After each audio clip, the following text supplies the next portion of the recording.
100% updated है। Okay Biren जी, बहुत शुक्रिया आपका। ये बेचारे छापा खाए हैं, कुछ बताओ इनका क्या है मामला। बिल्कुल, ये बड़ा आश्चर्य की बात है कि गोपाल राय की पार्टी पर छापा पड़ा है और उनके प्रवक्ता सरकार का समर्थन कर रहे हैं। बस यही नहीं, इतना ही नहीं बचा कि ये कार्रवाई का समर्थन और कर देते। नहीं कर दिया है, छापा स्वागत ठीक किया पड़ा है, किया है स्वागत। कहा हम पर ठीक छापा पड़ा पड़ा, है। खुशी हुई। और भाई इतना तो शादी ब्याह में भी लड़के के लोग नहीं खुश होते जितना इनके यहाँ पार्टी के छापा में खुशी है। ये महिला कह रहे हैं ऐसा- इसी बहाने इज्जत तो बढ़ी, नाम तो आया, लोगों ने समझा कि गोपाल राय का माल है। देश में शायद ही कोई ऐसी पार्टी अब तक होगी जिसने इतना खुशी जताई हो छापा पड़ने पर, तो ये तो बड़ा आश्चर्य की बात है। लेकिन चलिए, एक बात तो साफ हो गई कि छापा पड़ने के बाद भी लोग बीजेपी में रहने के तैयार हैं। वैसे इस देश में एक धारा है, साफ है कि राजनीति अगर करना है तो आपको बहुत साफ जान लीजिए, या तो बीजेपी में रहो या तो जेल जाओ, दो में से एक चुनो, वहीं पर आपका कल्याण है। और राजनीतिक दलों के सामने मुश्किल भी है। जो लोग बीजेपी से गठबंधन तोड़ते हैं उनके यहाँ अगले दिन ताबड़तोड़ छापा पड़ने लगता है। अब छापा कोई चोरी छुपे वाला नहीं रह गया, न कोई लिहाज है न शर्म है, अब खुलेआम पड़ता है छापा। अगर हमसे अलग हुए तो छापा खाओ, और हमारे साथ हो तो सब पाप धुल गए, सब चीज़ से मुक्ति है। देखिए, अभी तक तो हम लोग समझते थे कि ये जो राज्य स्तरीय दल हैं, केंद्र के लेवल के बड़े दल हैं, इनके यहाँ छापा पड़ता है, इनका बड़ा फंडिंग आती है, इनकी पार्टी को तोड़ दो कमर। अब तो ये छोटी छोटी पार्टियों पे भी, ये क्या बड़ी मछलियाँ छोटी मछलियों को एकदम देखना नहीं चाहती, पूरा तालाब में खाकर वो अकेले राज करना चाहती हैं। क्या ये चाहती हैं कि देश की छोटी छोटी पार्टियां ये ख़त्म हो जाएं और ये जातिवादी पार्टियां सब खत्म हो जाएं, वो अकेले सबका वोट ले? इन सब चीज़ के पीछे आप तमाम सारी चीज़ें देख सकते हैं। लेकिन हमें आज इस बात का कोई आश्चर्य नहीं हुआ कि अगर जिसके यहाँ छापा पड़ रहा है और वो बीजेपी का समर्थन कर रहा खुश है। ब्रजेश जी, इस देश में हम जिस समाज में रहते हैं वहाँ के लोग जिस बात पर हमको शर्म आनी चाहिए वहाँ उस पर हंसते हैं और ताली बजाते हैं। तो आप क्या समझते हैं कि उस देश में क्या कोई क्रांतिकारी पैदा हो सकता है? ये कोई आश्चर्य की बात नहीं है। और ये छापा कोई बीजेपी नया थोड़ी डाल रही है, ये कांग्रेस ने ही तो सब सिखाया उसको छापा डालने का।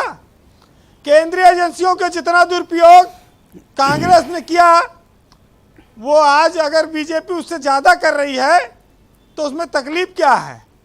आज जो देश के गृह मंत्री हैं वो भी 4.5 महीना उनको जेल में डाले रखा जब वो गुजरात में मंत्री थे। तो बहुत सारी चीज़ें ऐसी हैं जो वक्त पलट कर आता है, लेकिन अतीत को लोग भूल जाते हैं, वर्तमान उनको दिखाई पड़ता है कि बहुत गलत हो रहा है। मैं इस बात को आज भी हम समर्थन नहीं करते हैं। नैतिकता, पारदर्शिता, ये दो ऐसी चीज़ें हैं जो कभी एक ज़माने में उच्च कोटि की हुआ करती थी और जो अटल बिहारी वाजपेयी के ज़माने तक शायद वो परंपरा रही होगी। उनके बाद की जो राजनीति है, सियासत है, जो पीढ़ी के नेता आए, अब वो सब चीज़ें बहुत बदल गई हैं, तो ये चीज़ें अब रही नहीं।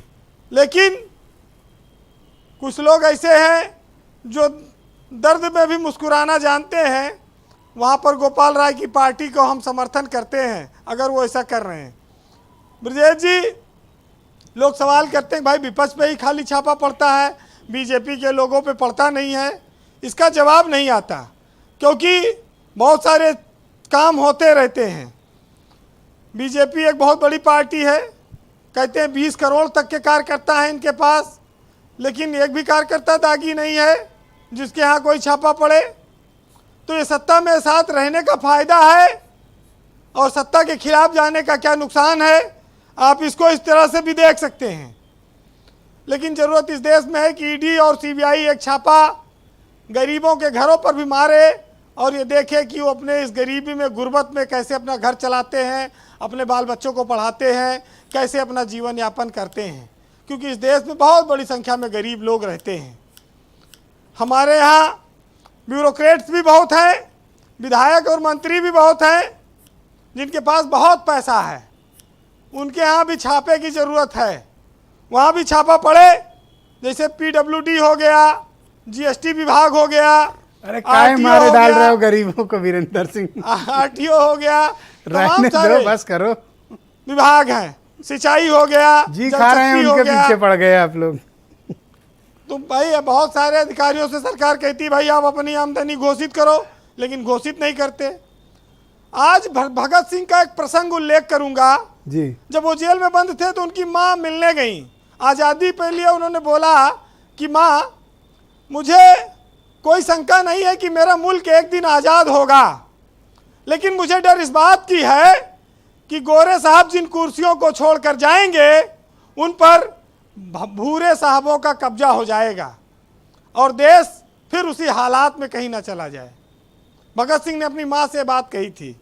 जी वीरेंद्र। लेकिन आप जानते हैं कि हम लोग जिस व्यवस्था में हैं, जिस खेल में ये चल रही चीज़ें, इसमें सबकी बारी आनी है, बारी बारी से आनी है। अरे पर बस इस तरह ये कि नाम वक्त- ना बताओ कि इस विभाग में उस विभाग में, बेचारे अब ठीक है, सबका घर मकान दुकान चल रहा है, चलने दो।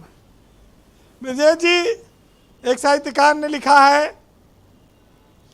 कि कलम सुहागन बनी हुई है सत्ता के गलियारों की, और चांदी ही चांदी दिखती है नेताओं के यारों की। एक तरफ सैनिक बेचारे मारे जाते हैं सीमा पर, और संसद बस्ती बनी हुई है कुर्सी के बीमारों की। और हकीकत जब रूबरू हो तो अदाकारी नहीं चलती, खुदा के सामने बंदों की मक्कारी नहीं चलती। और तुम्हारा दबदबा खाली आ रहा हूँ तुम्हारी नकवी साहब, आप ही के पास आ रहा हूँ। खाली तुम्हारी जिंदगी तक है, और किसी की कब्र के अंदर जमींदारी नहीं चलती। बहुत शुक्रिया आपका वीरेंद्र जी। हाँ बताइए भाई नकवी साहब, आपको कोई मैसेज आया लग रहा है, जो बताइए। खुशी है वो